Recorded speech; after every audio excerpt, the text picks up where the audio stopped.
Hello, Hello, everyone, and welcome to another edition of the Lost Raiders, and welcome to another exciting Raid Shadowland video. It'll be so exciting, I promise. Today, we're going to take a look at Maulie Tankard.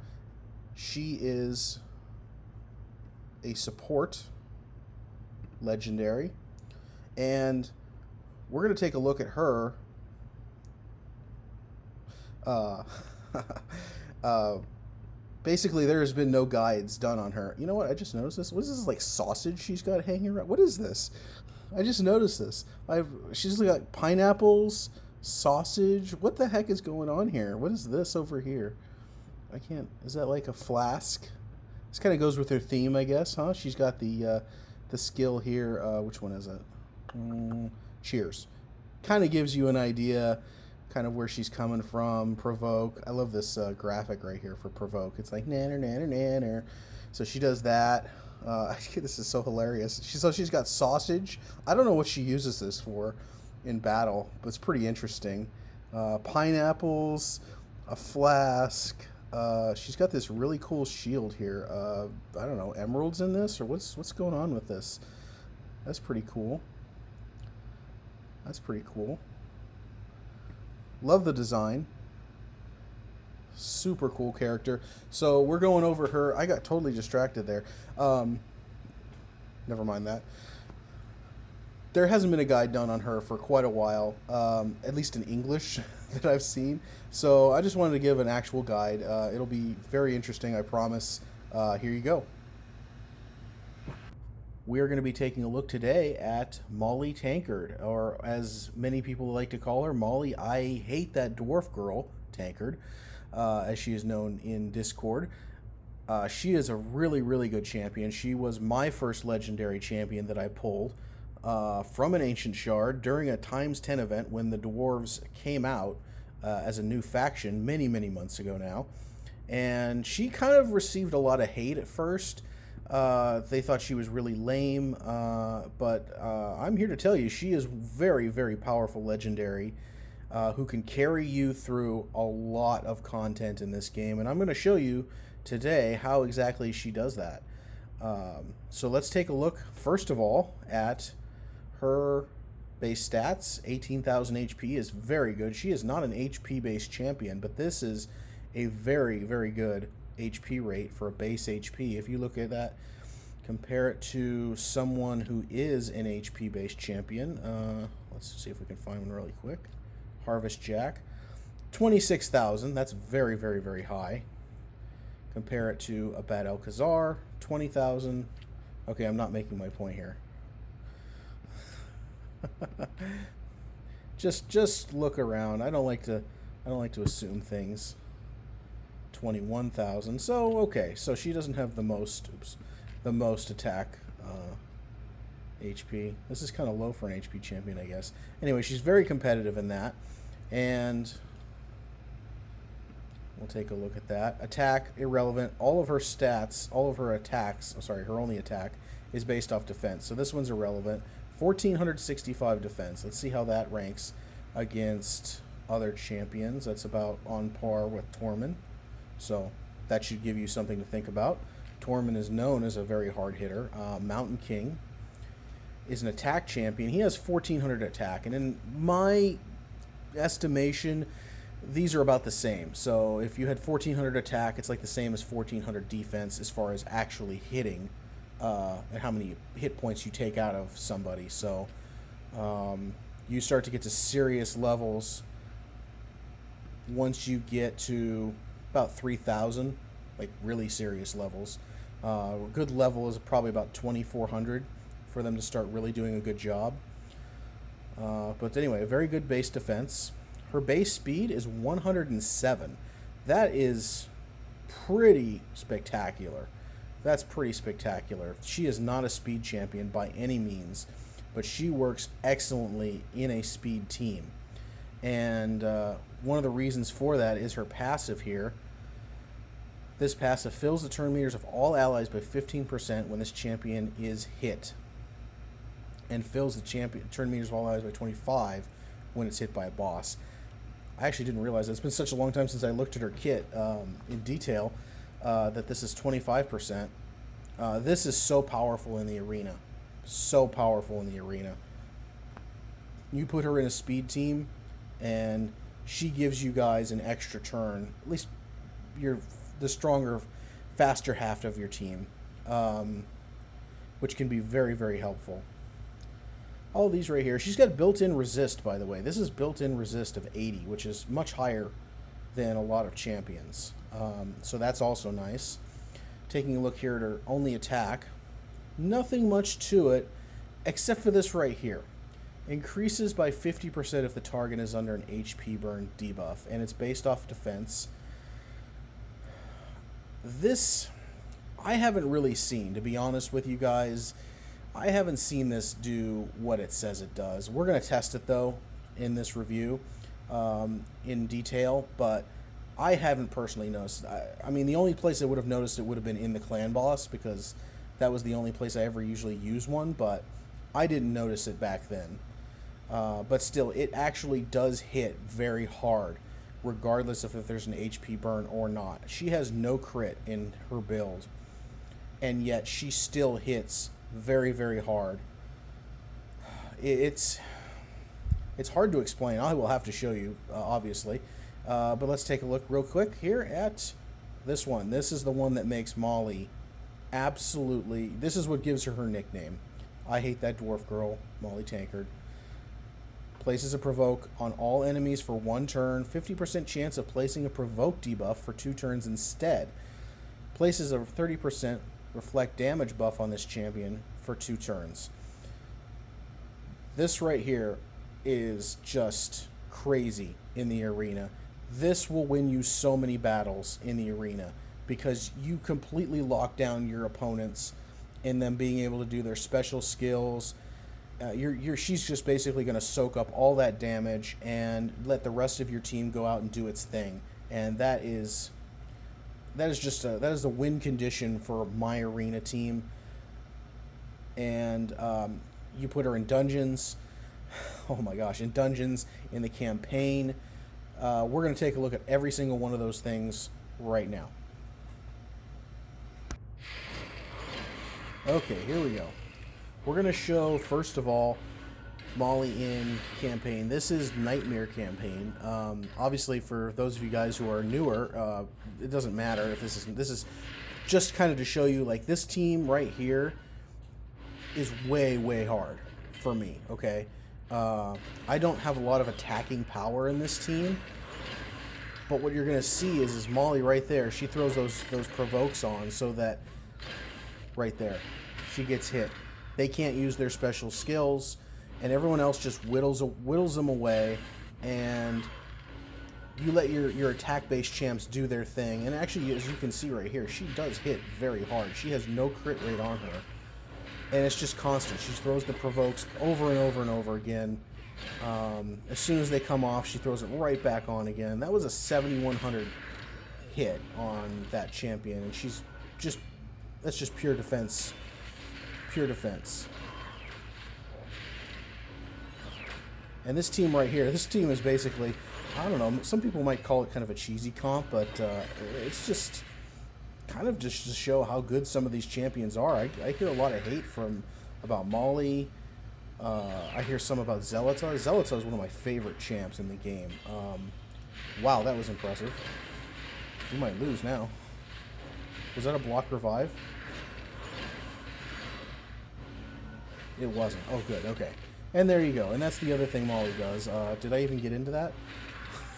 When I showed her kit, I didn't even get into that. So, my bad. She revives as well. 1 champion. She doesn't do a team revive. If she did that, she would be just unbelievably good.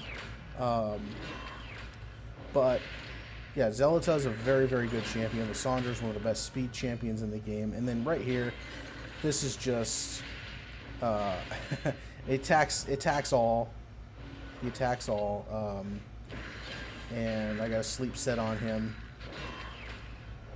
So we're dealing with the waves slowly. Very, very slowly. But we are in no danger of losing this battle whatsoever. I have Maulie, as you guys can kind of see, whenever she gets hit, there's a chance that she freezes the person who hits her. That's one of the options for gearing her. I'm going to show you a couple of the options that you can use. But she has a chance to get to freeze the opponent, so that works hand in hand with provoke. And right there, 8,700. This is level 190s, okay? I mean, these guys have got a lot of defense. And she's still hitting that hard. And look at this. But this team has got such great synergy.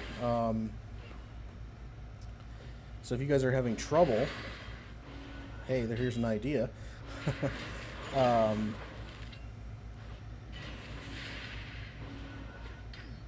Zelata's got sleep on an AoE. He's got it on his A1. He's got that shield, which is up to now about 40% of his max HP. He is a HP-based champion. He's also got a 15% continuous heal on that with that shield, so it keeps everyone topped up. We decrease speed. We're boosting our speed with Lysandra. We're putting decreased speed buffs on with Fellhound, and this team is just absolutely rocking it right now.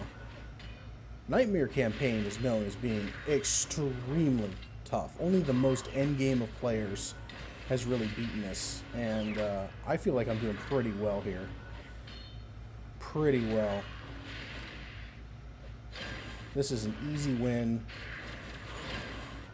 We pretty much kept the attack, the provoke up the entire time. Maulie did 155,000 of damage, which is more than... Very interesting. Lysandra actually did a great deal of damage herself, which I'm a bit surprised about, considering these are the two with the AoE attacks, and yet these two did more damage. Okay, guys, now we're going to show you guys here in Dragon how Maulie fares here. This is for an idea of how she does in dungeons. As you can see, I'm still running a Zelata. These two in combination are just almost unbeatable. If you've got somebody who does damage, these two together are just super, super powerful. So this is Dragon 19. This is not Dragon 20. I just beat Dragon 19 a few days ago with this team. It was the first time. So this is actually only the second time I think I've run this. I don't think I repeated it at all. But it's the same story with Maulie. She just provokes. If one of my weaker champs does go down, she can revive them. This team right here, very, very powerful. Septimus is doing a lot of damage. Apothecary is keeping our speed up, and if there's anyone who gets in real trouble again as well, he does a particular role of target healing in addition to the continuous heal. And one of the best things you can do for your teams to keep them balanced, you want a healer, you want a speed champ, but you also want somebody who boosts yours, but also decreases their speed as well on the other team, because that will give you extra turns so that you can help recover with a continuous heal a little bit better. Also, it makes that provoke go a little bit farther, so that one turn provoke can last a lot longer in effect, because you're getting multiple turns than otherwise. So just taking a look at the champ, and this right here, this is usually the part that gets me. So I can't even remember if I ran this on auto or if I manualed it. There you go. So now Apothecary went down. So Maulie's going to revive him, and we're right back in business again. All that work they just did, pretty much all for nothing now.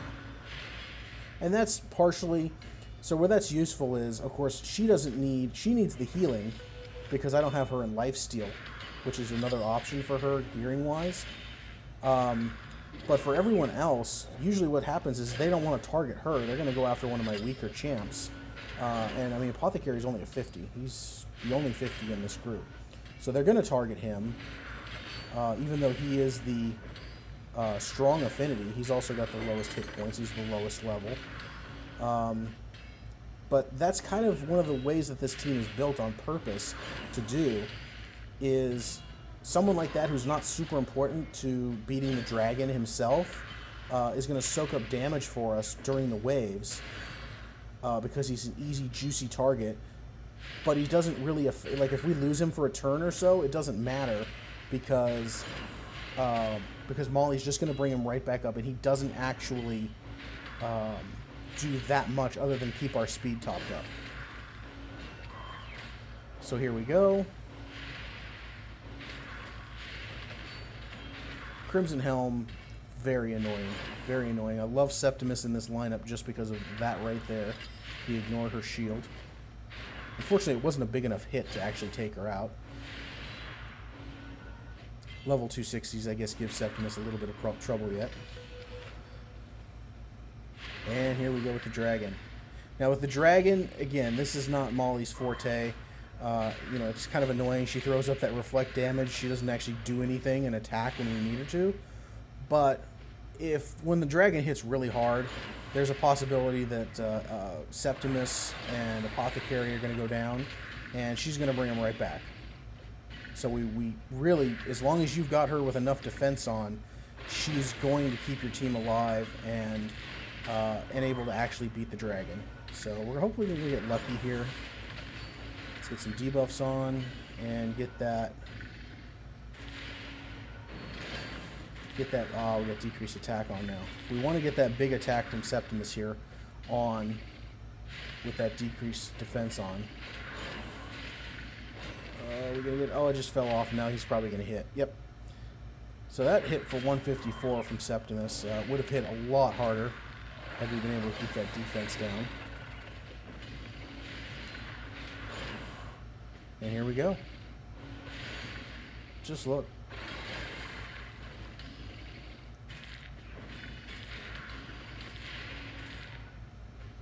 And this is Dragon 19. Again, if you guys are at a lower level, it doesn't matter. Maulie's been doing this in for my Dragon team for a long time, okay? She probably gets me an extra 3 levels of progression beyond what I would have been able to do without her, at least. At least. Where's Holy Sword? Come on, we need some Holy Sword. Oh, didn't get it.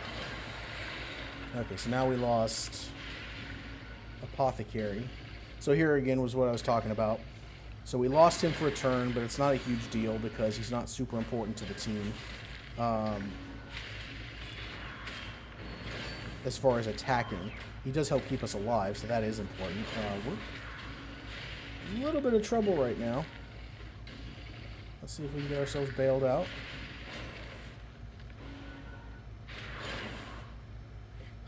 That was a big hit, and it looked like it did nothing on this guy. Yeah, I think we're okay. So I'll probably take you guys to the end of this just to show you the result, if this doesn't happen real quick. This could be real quick either way. Oh my.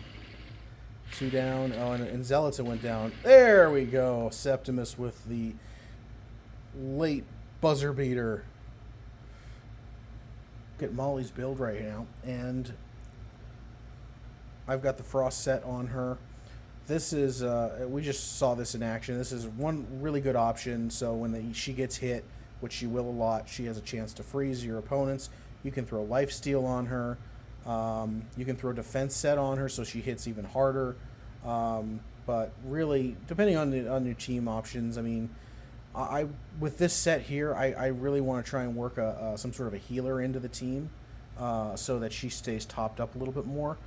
Right now, her stats, a little low on HP. I dropped this on purpose, kind of an experiment. Don't think it's really worked that well. But her defense is up here at about 3,700, I think it winds up at. Lazy time. 3,754.